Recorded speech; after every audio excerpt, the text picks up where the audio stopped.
Howdy, my name is Brendan Walker, and today I'll be talking about progressive prosecution, um, which is mostly covered by Kim Taylor Thompson and Anthony C. Thompson in their book, Progressive Prosecution, Race and Reform in Criminal Justice. Okay, so to start off, I am going to ask a general question, which is, what exactly is progressive prosecution? So within Taylor Thompson and Thompson's book, um, they go over this idea, and to me, it's kind of a combination of ideas that mostly consist and focus on alternative prosecution programs, along with reintegration and rehabilitation programs, which alternative prosecution programs mostly focus on straying away from the traditional, just sending people to prison, um, kind of measures like punishments. And reintegration and rehabilitation is mostly focusing on the process leaving those programs that people are put into for their time or like their punishment. So altogether, progressive prosecution tries to stray away from the traditional ideas of just throw people in prison for X amount of years, and focus on these other programs I just mentioned, and like just straying away from the punitive measures of um of the traditional ideas. So throughout their book, this is I'm going to give you a general breakdown of Taylor Thomas and Thomas's book. So essentially, like I said before, they talk about the overarching ideas of progressive prosecution, but they also kind of go into the application of progressive prosecution within the current criminal justice system. Um, Along with this, they kind of dive into um, the actual process um, these prosecutors can go through in order to better the systems, and also through the system they can help better their communities by helping families better understand what the law is and all these different measures that they're trying to take to essentially help those who are incarcerated or about to be incarcerated, um, like in the future and now. So through this, me through this, they don't mention this directly, but they apply different theories, and these are the four theories. My apologies, that they focus on: labeling, critical race theory, rational choice theory, and deterrence theory. Now, to kind of dive into these theories a little bit, labeling theory is the theory where people are assigned a given label by society or by just large groups in general.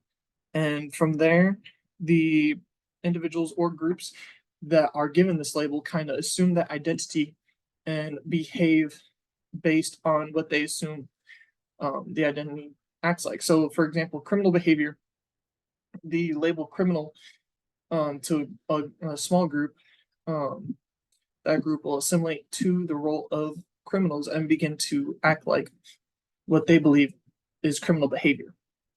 Now, going on to critical race theory is more of a hot topic within the past years, which is has a more focused on racism and how it is more built within the system as it is, essentially saying, calling out kind of like the laws, um, and saying that these laws are inherently racist and target a specific group of people. In most cases, recently have been African Americans and other groups, other ethnic groups similar to them or that have a large population. Um, Next one is rational choice theory, which this theory kind of dives into the idea that people are inherently rational and they weigh the choices of good and bad, the pros and the cons. Should I do this or should I do that? And whichever choice that they make is more beneficial to them and those around them. Uh, so our final theory is deterrence theory. This theory kind of focuses on the actual punishment itself and how it hopes to actually deter criminal activity by the punishments being swift, severe, clear, and certain. So what I mean by this is that punishments are swift, they are quick to actually give the punishment. The punishment itself actually matches the crime. The clear is essentially that everybody knows what the punishments and rules and regulations are. Everybody from the highest levels to the lowest person on the totem pole. And certain is that the ideas that no matter what you do, no matter what activity that you do, you're going to get caught regardless. So kind of wrapping it up, putting this all together, putting a nice little bow on top. Progressive prosecution kind of just assumes the system that the prosecutors are fighting against is systemically racist, or that it's generally against those who are committing these criminal activities, which sadly have been most of the time people of ethnic backgrounds.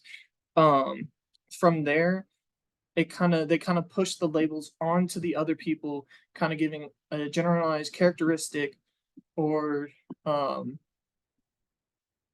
just characterized characteristics to this group, which then labels them throughout society, and ergo they are more likely to commit different criminal activities or behaviors. And from there, it kind of bleeds into the deterrence theory, which these laws are to, or the enforcement is to act quickly. Everybody knows that these ideas are technically criminal within our society, so they will be caught, punished, and that's pretty much it. And that's what kind of the prosecutors are trying to avoid or lessen, so we don't have such an overflow and overcrowd of our prison institutions. And overall, this also kind of assumes that people inherently are choosing good from bad, that they're choosing the most beneficial actions that they're given. So I'm actually going to leave with one final question. Is it the people that are leading themselves to crime, or is it the system that is leading these people, that are leading these horses to the criminal water, to drink and then get caught and just captured and thrown into prisons? So is this just a vicious cycle or not? So that is all. Thank you. Thank you.